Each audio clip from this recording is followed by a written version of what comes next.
जय माँ, जय जय माँ। श्री जीवन सूत्र अध्यात्म सत्संग के 74वें दिन के सत्संग में आप सबका स्वागत है। परमात्मा की दिव्य कृपा के प्रभाव से हम सबको भगवत चर्चा करने का, प्रभु के पास पहुंचने का एक साधन रूपी सत्संग प्राप्त हुआ है। श्रीमद् भगवद गीता जो प्रस्थान त्रय का महत्वपूर्ण हिस्सा है, जिसके गीत के माध्यम से हम अपने संगीत को परमात्मा के गीत से मिला सकते हैं, स्वयं को जान करके, अपनी वास्तविकता को पहचान करके अपने मूल स्वरूप में मिल सकते हैं, अर्थात जन्म मरण के चक्कर से, आवन जावन के चक्कर से मुक्त हो सकते हैं, दुखों की आत्यंतिक निवृत्ति हो सकती है। जैसे मीरा जी अपने प्रभु में समा गई, वैसे हम भी अपने प्रभु में समा सकते हैं। उसको समझने के लिए, जानने के लिए जो दिव्य साधन हमको प्राप्त हुआ है, आइए उसी साधन में हम श्रीमद् भगवद गीता जी के पहले अध्याय के 15वें श्लोक पर चौथे दिन की चर्चा कर रहे थे। विश्व पितामह जी के शंखनाद के बाद कौरवों के द्वारा वाद्य यंत्रों सहित शंखनाद और प्रत्युत्तर में श्वेत घोड़ों से जुते हुए महान रथ में बैठे माधव और अर्जुन के द्वारा दिव्य शंखों के नाद की चर्चा इसमें आई है। उसके बाद किस किसने कौन कौन से शंख बजाए, नाम सहित इसकी चर्चा की गई है। वही बात, नाम सहित चर्चा की शुरुआत यहाँ संजय ने 15वें अध्याय से की है। पांचजन्यम ऋषिकेशो देवदत्तम धनंजय पौंड्रदग्मो महासंकम भीमकर्मा वृकोत्तर।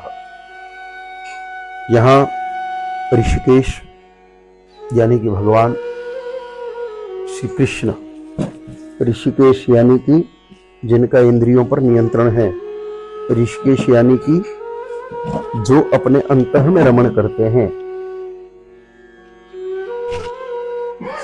ऐसे भगवान श्री कृष्ण ने पांचजन्य बजाया। पांचजन्य यहाँ पर प्रतीक है पंच तत्वों का, पांचजन्य यहाँ प्रतीक है 5 कर्मेंद्रियों का, और 5 जन्य प्रतीक है 5 ज्ञानेंद्रियों का। कर्मेंद्रियों की चर्चा पूर्व में हो गई। ज्ञानेंद्रियों में भी चक्षु, श्रोत और जीवा, रूप, शब्द और रस, इन 3 की चर्चा हो गई। अब बारी आती है एक तो स्पर्श की और एक गंध की। 2 हमारे पास और ज्ञानेंद्रियां हैं जो देह को प्राप्त है, जिनका मन से सीधा संबंध है। मन अंतःकरण का हिस्सा है। अंतःकरण ही जब शुद्ध होता है तो जीवात्मा बनता है, और जीवात्मा ही जब और शुद्धि प्राप्त करती है तो आत्मा में परिवर्तित हो जाती है, और आत्मा अंतोगत्वा परमात्मा में विलीन हो जाती है। तो यहाँ पर हम इंद्रियों के सदुपयोग की चर्चा कर रहे थे कि जो कुछ प्राप्त है वह व्यर्थ नहीं है, उसका उपयोग किया जाए। इस सृष्टि में जो कुछ उपलब्ध है, जो कुछ प्राप्त है, उसका व्यर्थ तो कुछ है ही नहीं, पर त्रुटिवश, अज्ञानतावश, प्रमादवश, कामनावश, वासनावश, द्वेषवश, रागवश, मोहवश, मत्सरवश हम लोग उनका दुरुपयोग कर बैठते हैं। दुरुपयोग का प्रधान कारण हम उसे अपना समझ बैठे हैं। शरीर मैं हूं, अथवा शरीर मेरे लिए है या मेरा है, इसलिए मैं मेरी मर्जी से मेरे शरीर का उपयोग करूंगा। मुझे जो प्राप्त भवन है, मुझे जो प्राप्त भूमि है, मुझे जो प्राप्त सामर्थ्य है, मुझे जो प्राप्त संपत्ति है, वो मेरी है, इसलिए मैं जैसा चाहे वैसा उपयोग करूं। यह भ्रांति ही मनुष्य को पतन की तरफ ले जाती है, और फिर सदुपयोग नहीं, निज उपयोग या दुरुपयोग होता है। सदुपयोग कब होगा? जब हम सत्य को समझेंगे कि मैं आत्मा हूं, मैं नित्य शुद्ध बुद्ध आत्मा हूं। आत्मा के गुण और परमात्मा के गुण एक होने से मेरे गुण परमात्मा में मिलते हैं, इसलिए मैं परमात्मा की जाति का हूं। और परमात्मा अजर अमर अविनाशी है, वो निराकार निर्गुण है, वह कुटस्थ है, परिवर्तन रहित है, वह कर्ता और भोक्ता नहीं है।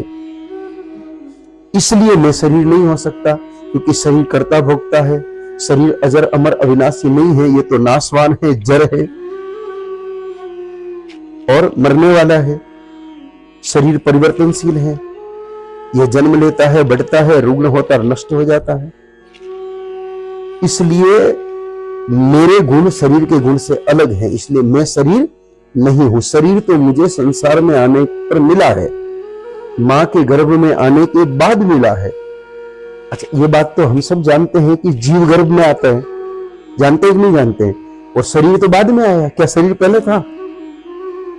शरीर पहले था क्या? नहीं था। तो जो पहले नहीं था वो मैं कैसे हो सकता हूं? मैं तो वह हूं जो पहले से था। शरीर तो मेरे ऊपर बाद में आया। अगर हम सांख्य शास्त्र को पढ़े या आज के आधुनिक वैज्ञानिक के डेली के सोनोग्राफी विषय का अगर अपन अवलोकन करें तो पता चलता है कि पहले वो बिल्कुल एक पानी के बुदबुदे जैसा छोटा सा स्वरूप धारण करता है, फिर बैर की गुठली जैसा होता है, फिर वो नींबू के रूप में आकर करता है, फिर धीरे धीरे उसके अंग प्रत्यंग प्रपुष्टित होते हैं, फिर उसमें संवेदनाएं जगती है, फिर वो थोड़ा हिलता डुलता है। ऐसे क्रमशः अंत में रोम इत्यादि, नख इत्यादि प्रकट हो जाते हैं। तो ये तो सब बाद में आए। तो जो बाद में आया मैं कैसे हो सकता हूं? मैं तो वही हूं जो पहले से था। इसलिए मैं शरीर नहीं हूं, शरीर मेरा नहीं है, शरीर मेरे लिए नहीं है। ये शरीर तो मुझे मिला हुआ है और इस शरीर के साथ मिला है सामर्थ्य, इस शरीर के साथ मिला है सामर्थ्य, साधन, सांसारिक साधन और वस्तुएं।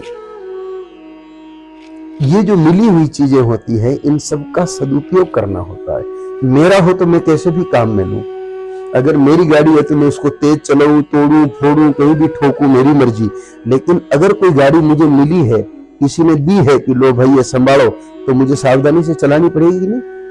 आप देख रहे हैं ये घर अपना नहीं है, मिला हुआ है। 14 दिन के लिए ये मिला हुआ है, तो सावधानी रख रहे हैं कि नहीं रख रहे हैं कि भाई कहीं कुछ ऊट पटांग न पड़े, कचरा न रहे। फाटक भी फटाक से बंद करते हैं, अपना हो तो कोई बात नहीं चले। यानी कि हमें किसी से कुछ मिलता है तो हमको उसका सदुपयोग करना चाहिए। तो शरीर किससे मिला? जगत के द्वारा। इसे संसार से मिला, जगत से मिला। तो इसका उपयोग भी किसके लिए होना चाहिए? जगत के लिए होना चाहिए। और उपयोग सदुपयोग होना चाहिए, दुरुपयोग नहीं होना चाहिए। निज उपयोग तो नहीं करना है पर दुरुपयोग भी नहीं करना है। तो इसी शरीर को आंख प्राप्त हुई है। इसी शरीर को क्या प्राप्त हुआ है? आंख प्राप्त हुई है। और इसी शरीर को प्राप्त हुआ है कान, इसी शरीर को प्राप्त हुई जीवा, इसी शरीर को त्वचा भी प्राप्त हुई है और नाक भी प्राप्त हुई है। तो शेष विषय पर तो चर्चा हो गई। अब बात है नाक की और त्वचा की कि इनका सदुपयोग कैसे हो। तो सदुपयोग समझने के लिए क्या समझना चाहिए? पहले दुरुपयोग समझना चाहिए। दुरुपयोग समझेंगे तो दुरुपयोग रोकेंगे, दुरुपयोग रोकेंगे तो अपने आप सदुपयोग हो जाएगा। जैसे द्राक्ष होती है, द्राक्ष होती है ना, अंगूर। अंगूर का दुरुपयोग क्या है? शराब बनाना अंगूर का। अगर ये जान गए तो वो बंद कर देंगे तो सदुपयोग अपने आप शुरू हो जाएगा। क्या होगा? ड्राई फ्रूट्स बनाएंगे, फल के रूप में उपयोग करेंगे, द्राक्षा सेव बनाएंगे, द्राक्षा अवलेह बनाएंगे। वो रुकेगा तो बनेगा ना। तो दुरुपयोग रुकेगा तो सदुपयोग होगा। किसी भी चीज का, कोई भी वस्तु है, उसका सदुपयोग तभी हो सकता है जब पहले दुरुपयोग रोका जाए। तो नाक का दुरुपयोग क्या है? नाक का दुरुपयोग है गंध का शरीर के लिए आनंद लेना। जैसे नाक का पहला दुरुपयोग है इत्र आदि लगा करके उसका आनंद लेना, ये दुरुपयोग है नाक का। नाक इसके लिए नहीं मिला। दूसरा नाक का दुरुपयोग भोजन की सुगंध लेकर के और रसीले स्वादिष्ट सुगंधित भोजन को खाने के लिए मन को प्रेरित करना। जैसे जलेबी बन रही है तो सुगंध उड़ के आई, गुलाब जामुन बन रहा है सुगंध उड़ के आई, बूंदी बन रही है, सुगंध उड़ के आई। कचौरी बन रही है, सुगंध उड़ के आई। अब वो जो उड़ के आई वो किसने ली? नाक ने क्या किया? फिर मन को कहा, मन को कहा आज तो जलेबी बन रही है, मजा आ गया। भले डॉक्टर ने मना कर रखा है कि डायबिटीज है, भले डॉक्टर ने मना कर रखा है कि एसिडिटी है, तुझे तली हुई चीज नहीं खानी है, लेकिन मन को उसने कह दिया कि देख। अब मन उस नाक की सुगंध पर सवार होकर के वहां पहुंच गया। आंखें भली बंद है, कमरे में बंद है, लेकिन खिड़की के मार्ग से मन वहां चल गया। हलवाई की दुकान पर या जहां रसोई में भोजन बन रहा है, मन वहां पहुंच गया। अब दूसरी चीज कुछ भी याद नहीं है। अब मन को केवल एक ही धुन लगी है कि जलेबी खानी है। अब खानी किसको है? खिलानी तो शरीर को थी, लेकिन मन तो अंतःकरण का हिस्सा है, इसलिए मन की इच्छा है कि खानी है, तो मन करता हो गया और कर्ता को भोक्ता होना ही पड़ता है। जो कर्तापन और भोक्तापन में उलझता है उसकी मुक्ति संभव नहीं है। इसलिए नाक का उपयोग न तो इत्र सूंघने के लिए होना चाहिए और न ऐसी सुगंधित द्रव्य जो हमें कामनाओं की तरफ भेजे। तो आप कहोगे क्या भोजन नहीं करना चाहिए? करना चाहिए, भोजन करना चाहिए, लेकिन ऐसा भोजन जो शरीर के लिए हितकारी हो। तो हम किसी रिश्तेदार के यहाँ गए, 2 रोटी के साथ एक जलेबी रखते तो क्या नहीं खानी चाहिए? खा लीजिए, कभी कभार खा लीजिए, लेकिन उसमें आसक्त होकर नहीं खाना है। जलेबी खाई आधी और खाते खाते किसने बनाई? बड़ी जोर की बनी है। क्या क्या डाला जरा बताना।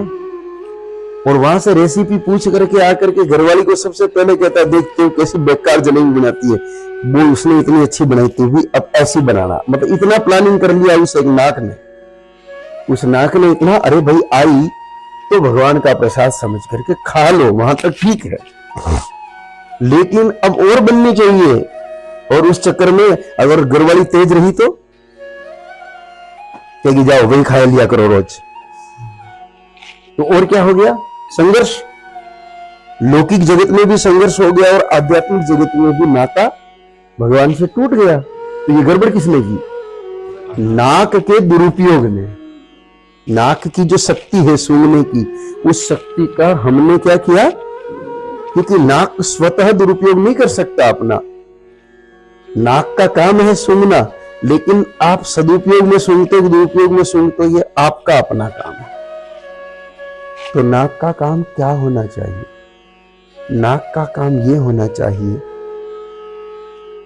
कि फल पक गया है, अपने खेत में ककड़ी लगाई, ककड़ी पक गई, नाक के पास सुगंध आई, नाक बुद्धि को निर्देश दे, मन को नहीं। नाक बुद्धि को कहे कि ककड़ी पक गई है, उस ककड़ी को तोड़ो और इस ककड़ी को तोड़ करके कुछ तो देव मंदिर में और पड़ोसियों को दो जिनसे आपके संबंध है, और बाकी को समय पे बाजार बेचो, उससे आए हुए धन से परिवार को भी चलाओ, और संसार में कोई दीन दुखी है तो उसकी भी मदद करो।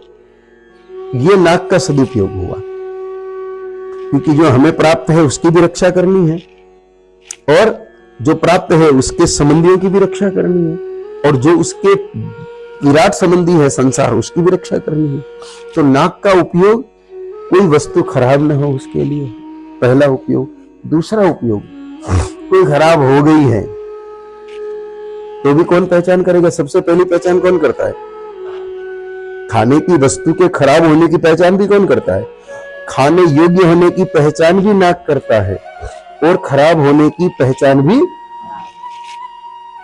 सब्जी सुबह की है, गर्मी ज्यादा है, तो दोपहर में या शाम को खानी, तो सबसे पहले आंखें नहीं देखती, नाक के पास ले जाता है आदमी, खराब तो नहीं हुई भाई।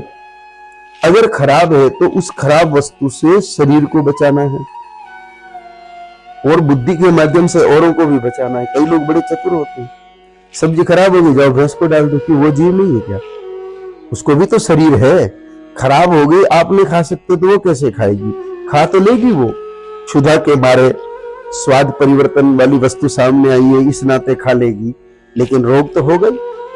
आप कह के बता दोगे, वो कह के नहीं बताएगी, वो 24 घंटा सुनसान बैठी रहेगी, चुपचाप बैठी रहेगी, फिर उसका शरीर ठीक होगा। लेकिन दुख तो हुआ ना। तो हमें प्राप्त वस्तु का दुरुपयोग न हो, इसके बात का ध्यान रखते हुए हमें नासिका का भी सदा सदुपयोग करना है। रोग पहचानने में भी नासिका का उपयोग होता है। कुछ विद्वान होते हैं वो ऐसे सूंघ के शरीर सूंघ के बताते हैं। कुछ आप लोगों को पता हो तो टाइफाइड इत्यादि होता है तो कपड़ा सूंघ के भी बताते हैं कि ज्यादा बीमार है और वो खुद नहीं जा सकता तो उसकी बनियान ले जा करके देते हैं वैद्य जी को। वैद्य जी उसको सूंघ को बता देते हैं कि इसके इतने दिन हो गए, टाइफाइड हुआ है और इस स्तर का है, और उपचार नहीं किया तो इतने दिन और रहेगा, और उपचार किया तो इतने दिन और रहेगा। तो नाक का ये क्या हुआ? सदुपयोग हुआ। समझ गए? इसी प्रकार त्वचा भी ज्ञानेंद्रिय है जो वस्तुओं का ज्ञान करती है, शीत ताप का ज्ञान करती है। तो कोई भी चीज गर्म है कि ठंडी है ये पता लगाने के लिए हम लोग क्या करते हैं? ज्यादातर त्वचा का ही उपयोग करते हैं, है ना। ऐसे पकड़ करके छू करके देखते हैं, कोई अंगुली डाल के भी देखते हैं। पर किसी भी वस्तु की शीत और उष्णता को जांचने का काम चमड़ी करती है। कोमलता और कठोरता के अनुभव का काम त्वचा करती है। शुष्क या गीलेपन की पहचान का काम त्वचा करती है। तो त्वचा का काम है अधिक उष्ण वस्तु की पहचान करके उससे जीवों को बचाना, अधिक शीतता से पहचान करके उससे बचाना। शीत उष्ण की पहचान करना, रोगी की उष्णता की पहचान करना, ये भी आपकी त्वचा से ही होगा कि नहीं होगा? भले आज विज्ञान कितना ही उन्नत हो गया और थर्मामीटर लगाता है डॉक्टर मुंह में, लेकिन जाति के तो एक बार हाथ ही पकड़ता है। पकड़ता है कि नहीं पकड़ता है? तो आपके शरीर की त्वचा का वास्तविक उपयोग दूसरों के रोग की पहचान और दूसरों को सुखी करने के दृष्टिकोण से शीत उष्ण की पहचान। कोई कष्ट में है तो अपना स्नेह भरा स्पर्श दे करके उसके कष्ट को मिटाने का प्रयास। स्पर्श चिकित्सा होते ना, टच थेरेपी। कोई बहुत तड़प रहा है व्यक्ति, सड़क पर दुर्घटना हो गई और वो बहुत ज्यादा घबराया हुआ है, परेशान है, तड़प रहा है। एक व्यक्ति ने जाके उसके चेहरे पर हाथ लगा करके थोड़ा सा ऐसे थपथपा, अच्छा भाई साहब, बस अभी एम्बुलेंस आ रही है। अब आपके उस स्पर्श ने उसके औषधि का काम किया। किसका काम किया? औषधि का काम किया। तो हमारा स्पर्श दूसरों को सुख पहुंचाने के लिए होना चाहिए। दूसरों का मतलब इस शरीर के जाति पदार्थ जितने भी हैं, पेड़ पौधे को भी आप स्पर्श करते हो तो वो भी सुख महसूस करता है। हमें तो कभी कभी ऐसा लगता है कि किसी पत्थर को भी प्यार से स्पर्श करो तो वो भी आनंद लेता है। ये बात अलग है कि हम पहचान नहीं पाते हैं कि पत्थर आनंद ले रहा है कि नहीं ले रहा। पर पेड़ पौधों तक तो वैज्ञानिक पहुंच गए हैं, उनके संवेदनाओं को पहचानने के कुछ प्रयोग भी किए हैं। पेड़ पौधा दुखी भी होता है, पेड़ पौधा सुखी होता है, इसकी पहचान आप भी कर सकते हो। जो विशेष संवेदनशील पौधे हैं, सभी से तो आप सामान्य यंत्रों के बिना प्रयोग नहीं कर सकते, लेकिन तुलसी जी जैसे पादप का, जिसको बड़ा पवित्र पादप बताया है हमारे यहाँ, तो उसको भगवती का रूप ही बताया है, उसकी पूजा अर्चना भी होती है। वो खूब संवेदनशील है, जिसकी संवेदनशीलता हम महसूस कर सकते हैं। आप बहुत दुखी हैं कभी? आप तो दुखी होते नहीं, असल में शरीर दुखी होता है और मन दुखी होता है। आप तो जीवात्मा है और जीवात्मा कभी दुखी होती नहीं है। तो जब जीवात्मा पर मन हावी हो जाता है और शरीर हावी हो जाता है तब हमको सुख और दुख महसूस होता है, बाकी है नहीं। हो तो सबको होना चाहिए, हो तो सबको होना चाहिए एक ही घटना से, लेकिन सबको थोड़ी होता है। तो ये तो सुख दुख तो केवल मन का भाव है। तो आपके मन में मान लो कोई दुख उत्पन्न हुआ, अज्ञानतावश ही सही, आप तुलसी जी के सामने जाके रोइए और अपना सारा दुख कह दीजिए। जितना दुख आपके मन में है, अपना सारा दुख आप तुलसी जी को कह दीजिए। शाम तक देखना तुलसी जी मुरझा जाएगी, वो आपके दुख से दुखी हो जाती है, व्यथित हो जाती है। आप ट्राई करके देखिए, ये आपका दुख सुनती है, वो सुन के दुखी हो जाती है कि ये मेरा प्रेमी है, ये मेरे को रोज जल देता है, मुझे घर में रख रखा है और आज इसके दुख है। और भी कुछ पौधे हैं, जैसे छुई मुई है, आप जानते ही हो। छुई मुई को हल्का सा स्पर्श करते ही कि वो बंद हो जाता है, मुरझा जाता है, नहीं मुरझाता। तो मानवीय संवेदनाओं को समझता तो है वो, लाजवंती जिसको कहते हैं, ऐसे स्पर्श करते हैं कि उसके पत्ते यूं बंद हो जाते हैं, होते नहीं होते। तो अर्थ क्या हुआ कि पेड़ पौधों में भी संवेदनशीलता है। तो हम अगर किसी भी पौधे को प्यार से सहलाएं, उसके पत्ते को भी ऐसे प्रेम करें, तो उस पौधे को भी आनंद की प्राप्ति होती है। तो इस शरीर में और उस पौधे में असल में कोई अंतर नहीं है। पौधा भी पंचभूतों से बना है और शरीर भी पंचभूतों से बना है। पौधे को भी जल और भोजन चाहिए, शरीर को भी जल और भोजन चाहिए। पौधे को भी धूप चाहिए, शरीर को भी धूप की आवश्यकता होती ही है। तो स्पर्श में हम दूसरों के दुखों का विविध प्रकार से स्पर्श करके उनके दुखों का निवारण कर सकते हैं। तो पेड़ पौधे हो, चाहे जड़ पाषाण हो, चाहे चलने वाले कोई से भी जीव हो, हिंसक से हिंसक और छोटे से छोटा जीव, अपनी स्पर्श चिकित्सा से, अपने पवित्र स्पर्श से, अपने प्यार से भरे स्पर्श से दूसरों को सुख पहुंचा सकता है। हाल ही में एक कोई अनुसंधान हुआ, जो लाल चींटी होती है, लाल चींटी, लाल कीड़ी, कभी किसी दूसरी चींटी के घुटने से नीचे का जो पैर अगर हल्का सा कहीं रगड़ लग के घायल हो गया, तो वो चींटियां, दूसरी चींटियां आकर के और उसको स्पर्श करके ऐसे सहलाती है और उससे वो ठीक होती है। घुटने से ऊपर अगर गड़बड़ हुई तो वो इतना कठोर स्पर्श देती है कि उस टांग को, एक टांग को काट के अलग कर देती है, जिससे वो चींटी बाकी की शेष टांगों से चलना शुरू कर देती है। अब ये भी इतनी ऊंची बात है। अब तक हम लोग तो यही सोचते रहे कि भाई इस संसार में सर्जरी मनुष्य करता है, ऑपरेशन, लेकिन चींटियां भी सर्जरी करती है, यह साबित हो चुका है। तो एक छोटी सी चींटी भी अपने स्पर्श से अपने जातीय जीव को सुख पहुंचाती है। आप भैंस को देखना, एक भैंस दूसरी को चाटती है। आप कुत्ते को देखना, एक कुत्ता दूसरे को चाटता है। वो क्या स्पर्श ही तो है।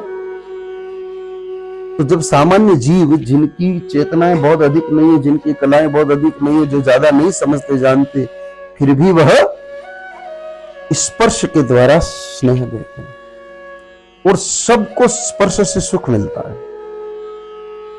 आप गाय माता के थोड़ा सा हाथ घुमाइए, वो पीछे पीछे घूमने लग जाएगी। अगर गला ने थोड़ा सा सहलाया तो ऐसे गला ऊंचा कर देगी और रगड़ो, पीछे से पूंछ भी ऊंची कर देगी। अर्थात उनको सुख मिल रहा है। तो हमें हमारे प्राप्त शरीर की त्वचा का वास्तविक उपयोग क्या करना चाहिए?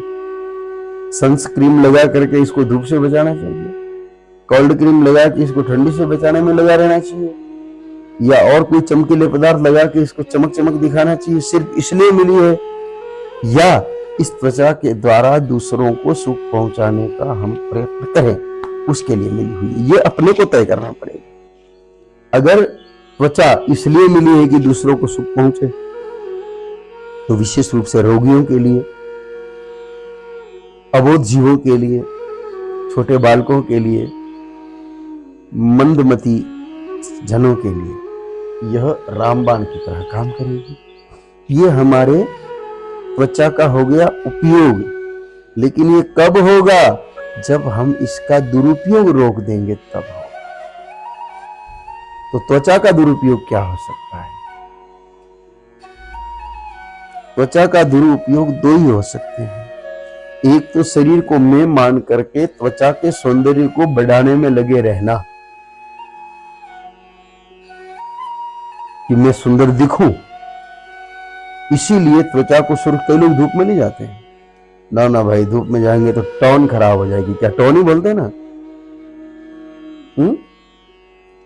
स्किन टोन खराब हो जाएगी। एक मैया की एक घटना स्मरण में आ रही है। उसके 2 बेटियां थी, तो एक बेटी थोड़ी गेहूं रंग की थी और एक बेटी गोरे रंग की थी। तो वो गोरे रंग की बेटी को घर से नहीं निकलने देती। कोई भी काम होता बाजार का, छोटी को भेजती, कहा नहीं इसको नहीं भेजना, इसका रंग कमजोर हो गया तो शादी में दिक्कत आएगी। यानी कि हमने हमारी त्वचा का उपयोग केवल विवाह के लिए तय कर दिया। हमने हमारी त्वचा का उपयोग केवल मात्र अच्छा दिखने के लिए तय कर दिया, तो ये दुरुपयोग है। त्वचा अच्छा दिखाने के लिए नहीं है, अच्छा महसूस कराने के लिए है, दूसरों के दुखों को कम करने के लिए। तो हमारी त्वचा को सौंदर्य साधन के रूप में उपयोग करना निज उपयोग अथवा दुरुपयोग किसे। दूसरा, वासनामयी कार्यों के लिए त्वचा का उपयोग करना, स्पर्श करके अपनी इच्छाओं की पूर्ति। कि कपड़ा जब देखते हैं तो आप स्पर्श करके देखते हैं ना, तो अपना जीवन उसी में लगा दिया कि हाँ ये अच्छा सिल्क है, ओरिजिनल है। ये क्या है? कामना की पूर्ति के लिए हुआ। शरीर को ढकने के लिए वस्त्र चाहिए, ये आवश्यकता है। शरीर को ढकने के लिए बढ़िया रेशमी या बढ़िया अच्छी कंपनी का कॉटन का कपड़ा चाहिए, ये क्या है? इच्छा है। तो इच्छाएं हानिकारक है, इसलिए त्वचा का उपयोग इच्छा के लिए नहीं, आवश्यकताओं की पूर्ति के लिए ही होना चाहिए। इसलिए दुरुपयोग को रोके।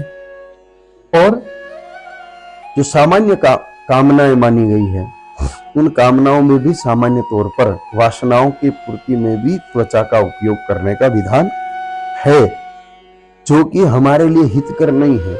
संतान को जन्म देना ये ब्रह्मा जी की सृष्टि के विस्तार में सहयोग है, लेकिन भोग विलास में ही डूबे रहना ये परमात्मा की क्रिया के विरोध में है। भगवान ने बार बार कहा है कि प्राप्त देह का, प्राप्त शरीर का सदुपयोग करो। तो हम दुरुपयोग से बचे, सदुपयोग करें। भगवान ने ये चमड़ी मूल रूप से जो हमको दी, वो इसके लिए दी कि हमारे शरीर के भीतर जो अंग प्रत्यंग है वो बड़े बदसूरत से हैं और असुरक्षित भी हैं, कमजोर हैं, कोमल हैं।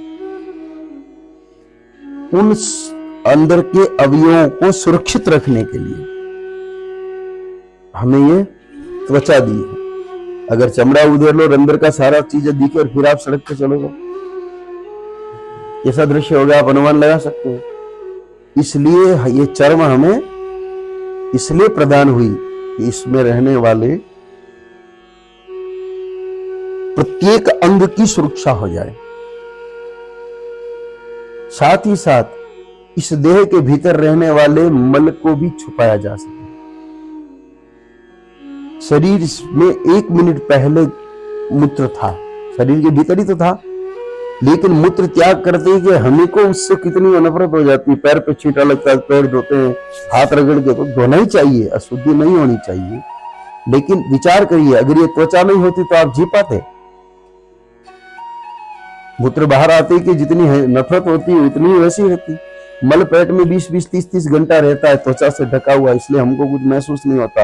लेकिन जैसे मल त्याग करते हैं, एक क्षण बाद ही हमें उससे नफरत सी होती है कि नहीं होती है? तो भाई विचार करो, इतनी नफरती वस्तुओं को त्वचा ढकने का काम कर रही है, ये इसका सदुपयोग है। तो त्वचा के वास्तविक उपयोगों को समझ करके और दुरुपयोगों से बचना है। तो ये 5 विषय बातें हो गई कि शब्द, स्पर्श, रूप, रस और गंध, इनको समझने वाली जो 5 इंद्रियां हैं, आंख, कान, नाक, त्वचा और जीवा, तो ये जो है इनका हम सदुपयोग करेंगे। इनके माध्यम से इन सबको समझ के दुरुपयोग से बचेंगे। जैसे दुरुपयोग से बचेंगे, सदुपयोग होगा। सदुपयोग होने का मतलब है निष्काम कर्म योग। प्राप्त इंद्रियों का, चाहे वो ज्ञानेंद्रियां हैं चाहे कर्मेंद्रियां हैं, प्राप्त ज्ञानेंद्रियों और कर्मेंद्रियों का सदुपयोग क्या है?